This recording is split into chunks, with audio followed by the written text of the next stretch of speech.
EVTV stock analysis and EVTV stock prediction. This is super interesting stock, and in this 1 minute video I'm covering whether it's a buy or not for me. Envirotech Vehicles stock, it's up 31%, and I do see a big decrease in price, and actually this is quite dramatic.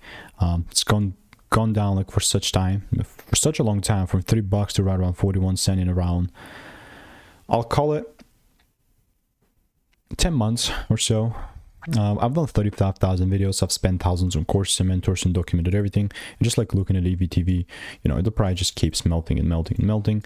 And to be very frank, if I start seeing breaks above this high, then it's when it's actually going to begin being bullish for me. But otherwise, whatever happens here, and I'm not trying to be bad, but the likelihood of this continuing to deliver lower is through the roof, and that's exactly how it's going to be for me.